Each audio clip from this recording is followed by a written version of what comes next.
அனைத்து விதமான பிரச்சனைகளுக்கும் 11 நாட்களில் தீர்வு காண ஸ்ரீ மாரியம்மன் ஜோதிட நிலையம். தொடர்புகளுக்கு 0091 990 816 585 6. வணக்கம், இது ஐபிசி தமிழின் இன்றைய முக்கிய செய்திகள். முதலில் தலைப்புச் செய்திகள். தேர்தலில் போட்டியிட ரணிலுக்கு தடை, நீதிமன்றம் சென்ற வழக்கு. வேட்புமனுவில் கையெழுத்திட்ட வேட்பாளர்கள் 40 பேர். ஜனாதிபதி தேர்தல் களத்தில் அனல் பறக்கும் போட்டி.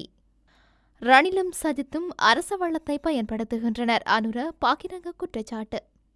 முடிந்தால் மொட்டு கட்சியை கைப்பற்றி காட்டுங்கள்.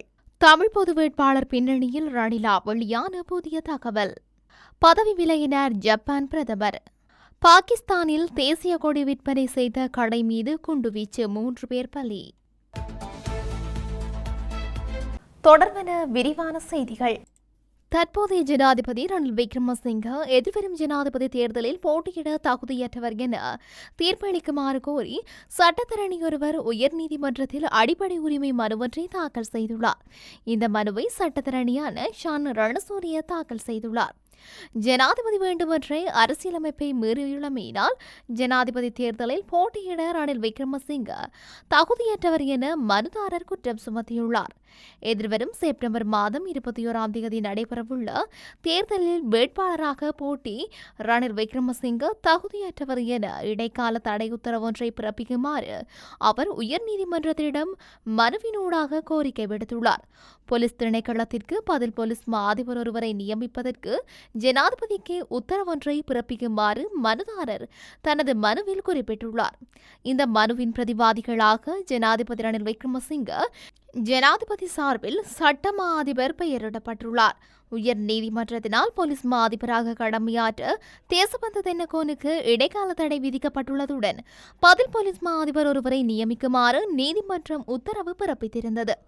எனினும் தான் ஜனாதிபதி தேர்தலில் வேட்பாளராக களமிறங்கியுள்ளமையினால் பதில் போலீஸ் மா அதிபர் ஒருவரை நியமிக்க முடியாது என ரணில் விக்ரமசிங்க கூறியுள்ளதை சுட்டிக்காட்டியுள்ள மனுதாரர் நீதியமைச்சர் பதவிக்கு அலிசப்ரியை நியமித்துள்ளதை மனுவில் குறிப்பிட்டுள்ளார்.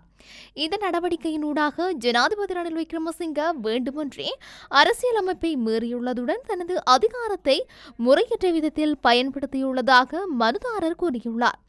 இந்த நிலையில் ஜனாதிபதி தேர்தலில் ரணில் விக்ரமசிங்க போட்டியிடுவதை தடுக்கும் வகையில் இடைக்கால தடை உத்தரவொன்றை பிறப்பிக்குமாறு மனுதாரர் உயர் நீதிமன்றத்திடம் கோரிக்கை விடுத்துள்ளார். எதிர்வரும் ஜனாதிபதி தேர்தலில் போட்டியிடும் சில வேட்பாளர்கள் இன்று வேட்புமனுவில் கையெழுத்திட்டனர். இதன்படி சர்வஜன அதிகாரம் கட்சியின் ஜனாதிபதி வேட்பாளர் திலித் ஜயவீர இன்று வேட்புமனுவில் கையெழுத்திட்டார். அத்துடன் ஸ்ரீலங்கா பொதுஜன பெரமுன கட்சியின் ஜனாதிபதி வேட்பாளர் நாமல் ராஜபக்ச இன்று வேட்புமனுவில் கையெழுத்திட்டதாக கட்சி அறிவித்துள்ளது. மேலும் தேசிய ஜனநாயக முன்னணியின் ஜனாதிபதி வேட்பாளர் விஜயதாச ராஜபக்ச இன்று வேட்புமனுவில் கையெழுத்திட்டார். மேலும் தேசிய மக்கள் சக்தியின் ஜனாதிபதி வேட்பாளர் அனுரகுமார திசாநாயக்க நேற்றைய தினம் வேட்புமனுவில் கையெழுத்திட்டிருந்தார். 2024 ஜனாதிபதி தேர்தலுக்கான கட்டுப்பணம் செலுத்துவதற்கான கால அவகாசம் நிறைவடைந்துள்ளதாக தேர்தல் ஆணைக்குழு தெரிவித்துள்ளது. அதன்படி இதுவரை மொத்தம் 40 வேட்பாளர்கள் ஜனாதிபதி தேர்தலுக்கான கட்டுப்பணம் செலுத்தியுள்ளதாக தேர்தல் ஆணைக்குழு மேலும் தெரிவித்துள்ளது. இன்றைய தினம் பொதுஜன பெரமுன சார்பில் நாமல் ராஜபக்ச ஜனாதிபதி தேர்தலில் போட்டியிட அக்கட்சியின் பொதுச் செயலாளர் சாகர காரியவசம் இன்று கட்டுப்பணம் செலுத்தினார். மேலும் எக்ஸஸ் லங்கா பொதுஜன கட்சியின் சார்பில் பொது பயன்பாடுகள் ஆணைக்குழுவின் முன்னாள் தலைவரான ஜனக ரத்நாயக்க போட்டியிட தீர்மானித்துள்ளார். எக்ஸத் லங்கா பொதுஜன கட்சியின் செயலாளர் நிஹால் பிரேம குமார தேசப்பிரிய இன்று ஜனக ரத்நாயவுக்கு கட்டுப்பணத்தை செலுத்தியுள்ளமை குறிப்பிடத்தக்கது. கடந்த ஜனாதிபதி தேர்தலில் போட்டியிட்ட வேட்பாளர்களை விட இம்முறை அதிகளவில் வேட்பாளர்கள் போட்டியிடுகின்றமையும் சுட்டிக்காட்டத்தக்கது. ஜனாதிபதி ரணில் விக்ரமசிங்கவும் எதிர்க்கட்சித் தலைவர் சஜித் பிரேமதாசவும் தேர்தல் கட்சிகளுக்காக அரசு நிதி வாகனங்களை, அலுவலகங்கள் மற்றும் அதிகாரிகளை முறைகேடாக பயன்படுத்துகின்றார்கள். அரசு சொத்துக்களை தமது தேர்தல் நடவடிக்கைகளுக்காக உபயோகிப்பது அநீதியான செயற்பாடாகும் என்று மக்கள் விடுதலை முன்னணியின் தலைவரும் தேசிய மக்கள் சக்தியின் தலைவருமான அனுரகுமார திசாநாயக்க தெரிவித்துள்ளார். மேலும் அமைதியான ஜனநாயக ரீதியான தேர்தலில் ஈடுபடவே தாம் எதிர்பார்ப்பதாகவும் எதிர்வரும் 26ஆம் தேதி தேர்தல் கொள்கை பிரகடனத்தை வெளியிட எதிர்பார்த்துள்ளதாகவும் அவர் மேலும் சுட்டிக்காட்டினார். எங்களின் முதலாவது தேர்தல் பிரச்சாரத்தை 17ஆம் தேதி சனிக்கிழமை ஹம்பாந்தோட்டை மாவட்டத்தின் தங்காலையிலும் மாத்தறையிலும் காலையிலும் 3 பேரணிகளாக நடத்த திட்டமிட்டுள்ளோம். அதன் பின்னர் வடக்கு கிழக்கு பிரதேசங்கள் உள்ளிட்ட ஒவ்வொரு தொகுதிகளிலும் தேர்தல் பிரச்சாரங்களை முன்னெடுக்கவுள்ளோம். இந்த காலப்பகுதியில் குறைந்தது ஒவ்வொரு வீடுகளுக்கும் 2 முறைகளாவது செல்ல எதிர்பார்த்திருக்கின்றோம். வீடுகளுக்கு சென்று பிரஜைகளை சந்திக்கும் வேலை திட்டத்தையும் ஆரம்பித்துள்ளோம். அதனூடாக ஒவ்வொரு வீடுகளுக்கும் எங்களின் அடிப்படை கொள்கை மற்றும் கருத்துக்களை கொண்டு செல்வதற்கான துண்டு பிரச்சுரங்களை வழங்க நடவடிக்கை எடுத்துள்ளோம். இந்த செயற்பாடுகள் 15ஆம் தேதியிலிருந்து ஆரம்பமாகும். பிரதானமாக 5 துறைகளை அடிப்படையாக கொண்டு கொள்கை பிரகடனங்களை வெளியிட தீர்மானித்துள்ளோம் என்றார். ஸ்ரீலங்கா பொதுஜன பெரமுன கட்சியின் அதிகாரத்தை அவ்வளவு எளிதில் கைப்பற்றிவிட முடியாது என்று அக்கட்சியின் நாடாளுமன்ற உறுப்பினரான இந்திகா அனுரத தெரிவித்துள்ளார். ஜனாதிபதி ரணில் விக்ரமசிங்கவுக்கு ஆதரவளித்துள்ள தமது அணி கைப்பற்றும் என SM சந்திரசேன தெரிவித்துள்ள விடயம் தொடர்பில் கேள்வி எழுப்பப்பட்ட போதே அவர் இந்த விடயத்தினை தெரிவித்துள்ளார்.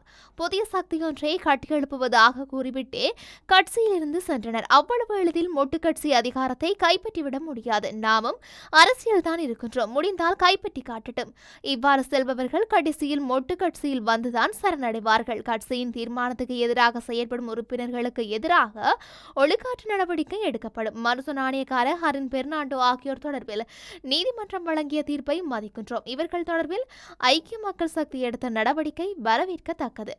கட்சி கொள்கைகளுக்கு எதிராக செயற்படும் தரப்புகளுக்கு அனைத்து கட்சிகளும் இவ்வாறு நடவடிக்கை எடுக்க வேண்டும் என்றார். ஜனாதிபதி தேர்தலில் தமிழ் பொது வேட்பாளர் நிச்சயம் போட்டியிடுவார். கடைசி நேரத்தில் பின்வாங்க போவதில்லை என்று பிளட் தலைவரும் நாடாளுமன்ற உறுப்பினருமான தர்மலிங்கம் சித்தார்த்தன் தெரிவித்துள்ளார். அத்துடன் தமிழ் பொது வேட்பாளர் பின்னணியின் ஜனாதிபதி ரணில் விக்ரமசிங்க செயற்படுகின்றார் என முன்வைக்கப்படும் குற்றச்சாட்டுகளையும் அவர் நிராகரித்துள்ளார். தமிழ் பொது வேட்பாளர் விடயத்தில் இந்திய தரப்பில் நேரடியாக எவ்வித கருத்தும் முன்வைக்கப்படவில்லை. அவர்களை பொறுத்தமட்டில் இது உங்களின் உள் பிரச்சினை என்ற நிலைப்பாட்டிலேயே உள்ளனர். இது பற்றி நாங்கள் கேட்டபோது கூட அந்த பதிலே வந்தது. என்னிடம் எவ்வித கருத்தும் கூறப்படவில்லை. வேறு தரப்பினர்களிடம் கூறினார்களா என தெரியாது. தேர்தல் விஞ்ஞானம் தொடர்பில் ஆராய்வதற்கு பணிகளை முன்வைப்பதற்கு குழு ஒன்று உள்ளது. அந்த குழுவால் விரைவில் அதற்குரிய பணி செய்து முடிக்கப்படும். எமது பிரச்சினை தீர்க்கப்படவில்லை. அது இன்னமும் கொதிநிலையிலேயே உள்ளது என்பதை தென்னிலங்கைக்கும் உலகுக்கும் காட்டவே தமிழ் பொது வேட்பாளர் களமிறக்கப்பட்டுள்ளார் என்றார்.